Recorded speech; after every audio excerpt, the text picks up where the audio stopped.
High everyone, welcome back to my channel. আশা করি আপনারা ভীষণ ভালো আছেন, সুস্থ আছেন।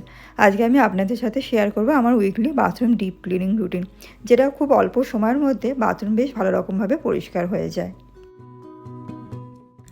সবার প্রথমে বাথরুমে যে জিনিসগুলো আছে সেগুলো আগে বাইরে রেখে দেবো, এতে বাথরুমটা পরিষ্কার করতেও বেশ সুবিধা হয়। যেহেতু ছোটো বাথরুম, সেই জন্য বাথরুমে অনেক বেশি কিছু জিনিস রাখি না, বিশেষ করে কোনো ধরনের পোছার যে জিনিসগুলো আছে সেগুলো বাথরুমে রাখি না। এতে বাথরুমটা বেশ অনেকটা জায়গাও নিয়ে না, আর দেখতেও না খুব একটা ভালো লাগে না। সেই জন্য যতটুকু জিনিস দরকার বাথরুমের জন্য সেই জিনিসগুলোই বাথরুমে আমি রেখে দিই বা ব্যবহার করি। বাথরুম পরিষ্কার করার জন্য বা টয়লেট সিট পরিষ্কার করার জন্য আমি এটা Sunny Centro multi uses toilet ক্লিনারটা ব্যবহার করি। এতে পরিষ্কারটা বেশ ভালো রকমভাবে হয়ে যায়। আর টয়লেট সিট পরিষ্কার করার জন্য আমি কোনো রকম সপ্তাহে বা দুদিন এইরকম কোনো রুটিন রাখি না। বাথরুমে যেহেতু ব্যবহারটা বেশি হয়, সেই জন্য সবসময় চেষ্টা করি টয়লেট সিট আর তার সাথে বেসিনটা যেন বেশ পরিষ্কার পরিচ্ছন্ন থাকে। টয়লেট সিট, বেসিন আর তার সাথে চানের যে জায়গাটা সেই জায়গায় এই লিকুইডটা বেশ ভালো রকমভাবে দিয়ে 10 থেকে 15 মিনিটের জন্য এটাকে ছেড়ে দেবো। এতে পরিষ্কারের কাজটা বেশ ভালো রকমভাবে হয়ে যাবে। এরপরে পরিষ্কার করব চানের জায়গায় এই গ্লাস পার্টিশানগুলো। এক সপ্তাহের মধ্যে বেশ ভালো রকম জলের দাগ হয়ে যায়। ক্যামেরাতে সেরকমভাবে বোঝা যাচ্ছে না, এক সপ্তাহ বেশি হয়ে গেলে এই দাগগুলো তুলতেও খুব অসুবিধা হয়ে যায়।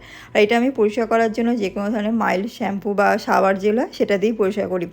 কোনো রকম হার্ড যে সলিউশন হয় সেটা দিয়ে আমি পরিষ্কার করি না। আর একটুখানি স্পঞ্জ দিয়ে বেশ ভালো রকমভাবে একটুখানি চেপে চেপে পরিষ্কার করলে খুব সুন্দরভাবে জলের দাগগুলো উঠেও যায়।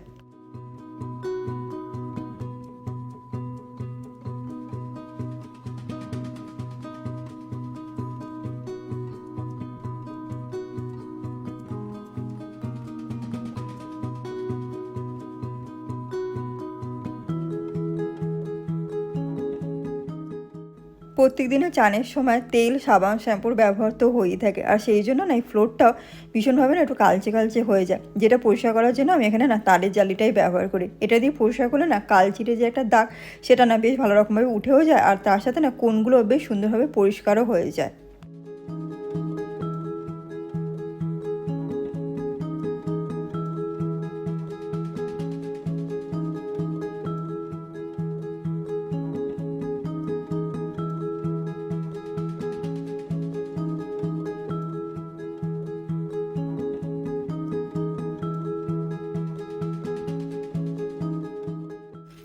সামনের জায়গাটা বেশ ভালো রকমভাবে পরিষ্কার হয়ে গেছে। এরপর ফ্লোরটা আর তার সাথে ভেতরের যে কাঁচটা আছে বেশ ভালো রকমভাবে জল দিয়ে পরিষ্কার করে নেবো, যাতে কোনো রকম লিকুইড সোপ তার সাথে কোনো রকম দাগ না রয়ে যায়।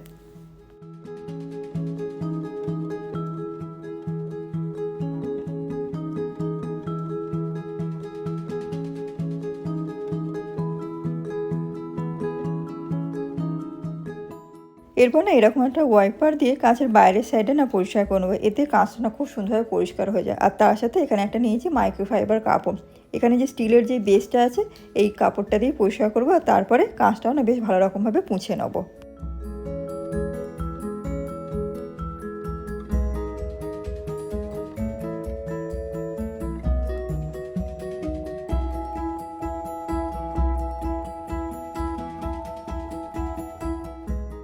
এরপরে পরিষ্কার করে নেবো সিঙ্ক এরিয়াটা, তার আশেপাশের জায়গাটা, তার সাথে পরিষ্কার করবো ট্যাপটা। এর জন্য এখানে নিয়েছি একটা পুরনো ব্রাশ।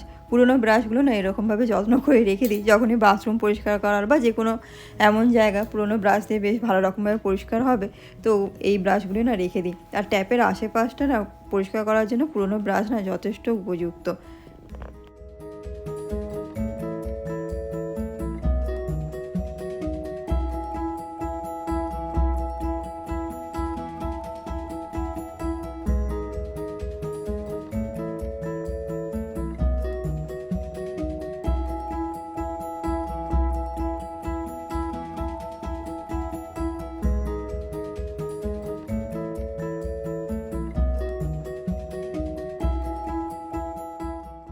বাড়ির যে কোনো জিনিস সাদা, সেটা যদি পরিষ্কার পরিচ্ছন্ন থাকে সেটা এক ধরনের চমৎকারই বলতে পারেন। আর যেসব বাড়িতে ছোট বাচ্চা থাকে সেই পরিষ্কারের কাজটা আরও দ্বিগুণ বেড়েই যায়। আমি প্রত্যেক দিনই সিঙ্কটাকে এইরকম একটা মাইক্রোফাইবার কাপড় দিয়ে পরিষ্কার করি। যেহেতু প্রত্যেক দিন পরিষ্কার হয়, সেই জন্য এটা পরিষ্কার করতে খুব বেশি আমার সময়ও লাগে না, আর খুব চটজলদি একদম সুন্দরভাবে পরিষ্কার হয়ে যায়, একদম যেন সেই নতুনের মতো। বাথরুমের আয়নাটা আমি পেপার টাওয়াল দিয়ে পরিষ্কার করে নিই, এতে বেশ ভালো রকমভাবেই আয়নাটা পরিষ্কার হয়ে যায়। আর তার সাথে মাইক্রোফাইবার কাপড় দিয়ে আয়নার আশেপাশটা পরিষ্কার করে নিই।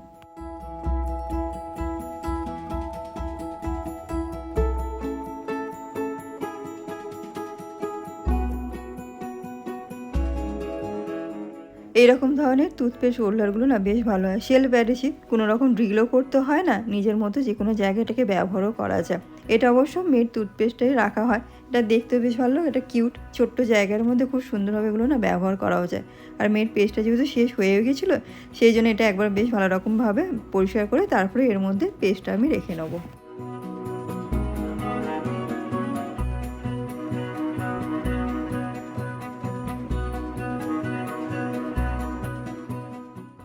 প্রায় 20 থেকে 25 মিনিটের মতো হয়ে গেছে। কোমরটা আমি ক্লিনারটা দিয়ে রেখে দিয়েছিলাম, বেশ ভালো রকমভাবে রেস্টও হয়ে গেছে। এরপর কোমরটা তার আশেপাশের জায়গাটা পরিষ্কার করে নেবো। প্রত্যেক দিনের রুটিনের মধ্যে আমি 5 থেকে 10 মিনিট বার করি কোমরটা পরিষ্কার করার জন্য। এতে এই রকমভাবে আলাদা করে ডিপ ক্লিনেরও প্রয়োজনও হয় না। আর প্রত্যেক দিনের ব্যবহারের পর যদি 5 থেকে 10 মিনিটের জন্য কোমরটা পরিষ্কার করে রাখা যায়, তাহলে একটা হাইজিনও মেনটেন থাকে।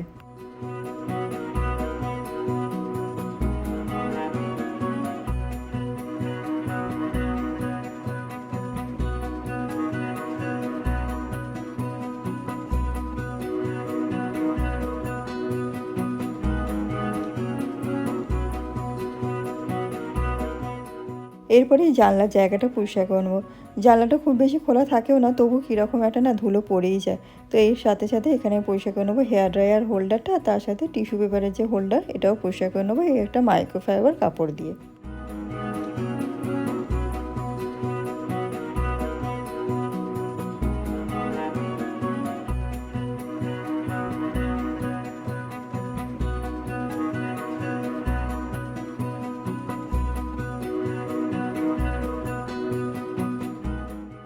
ওয়াশিং মেশিন যেহেতু আমাদের বাথরুমেতেই থাকে, আর এর ব্যবহারটা মোটামুটি সপ্তাহে 3 বার থেকে 4 বারের মতো হয়েই যায়। সেই জন্য সপ্তাহে একবার যখন বাথরুম ডিপ ক্লিন করি, ওয়াশিং মেশিনের ওপরটাও বেশ ভালো রকমভাবে পরিষ্কার করে তার আশেপাশটাও পরিষ্কার করে নিই। 1 মাস থেকে 1.5 মাসের মধ্যে ওয়াশিং মেশিনটাও ডিপ ক্লিন হয়। অবশ্যই এর দায়িত্ব আছে কৌশিকের।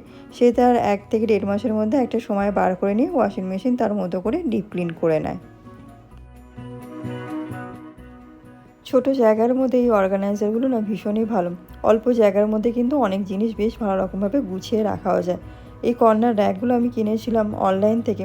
তো এইগুলো বাথরুমের জন্যই নিয়েছিলাম। এখন দেখছি বেশ ভালোই হয়েছে কিনে। বেশ একটুখানি জায়গার মধ্যে অনেক কিছু জিনিস গুছিয়ে রাখাও যায়, আর দেখতেও বেশ জায়গাটা অর্গানাইজড লাগে।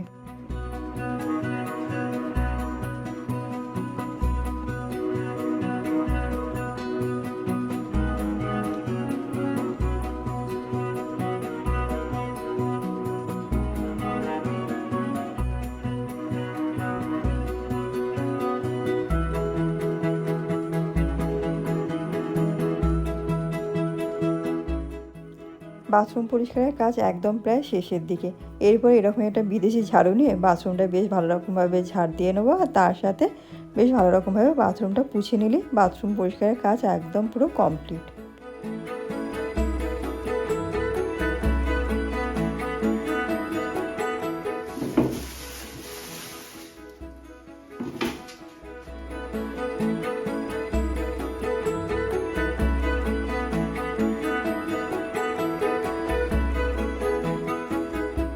বাথরুমটা বেশ ভালো রকমভাবে পরিষ্কার হয়ে গেছে, আর জায়গায় জিনিস জায়গায় গুছিয়েও রাখা হয়েছে।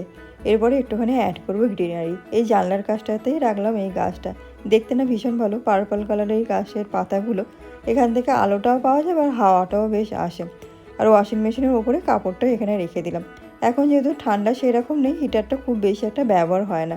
আর এই যে প্লাগ হোল্ডারগুলো না ভীষণ ভালো, অনলাইন থেকেই নিয়েছিলাম।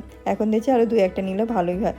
আগে না এই প্লাগগুলো না এদিক ওদিক ছড়াছড়ি হতো, এখন এই হোল্ডারগুলোর মধ্যে রেখে দিতে একটা জায়গায় বেশ ভালো রকমভাবে রয়ে যায়। প্রত্যেকদিন অন্তত সকালের দিকে এই অ্যারোমা ডিফিউজারটা না অন করে দিই। বাথরুমটা ভীষণ রিফ্রেশ লাগে। অ্যারোমা লিকুইডটা 2 থেকে 3 ড্রপের মধ্যে এর মধ্যে দিয়ে এটাকে অন করে দিই। আর এর কালারটাও না চেঞ্জ হয়। দাঁড়ান এই লাইটটাকে অফ করে আপনাদেরকে দেখাচ্ছি। ভীষণ না ভালো লাগে এই কালারগুলো যখন চেঞ্জ হয়।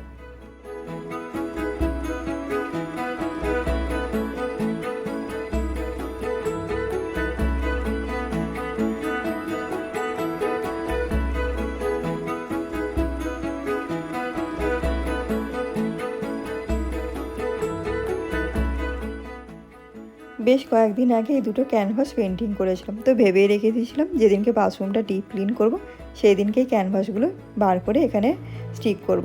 ডবল সাইডের টেপের সাহায্যে না ওয়ালের মধ্যে স্টিক করলাম। আর ক্যানভাসগুলো যেহেতু কালারফুল, তো দেখতেও না ভীষণ ভালো লাগছে এই হোয়াইট ওয়ালের ওপরে। আর নিজের হাতে তৈরি করা জিনিস তো ঘরে যে কোনো জায়গায় সাজালে দেখতেও ভীষণ ভালো লাগে।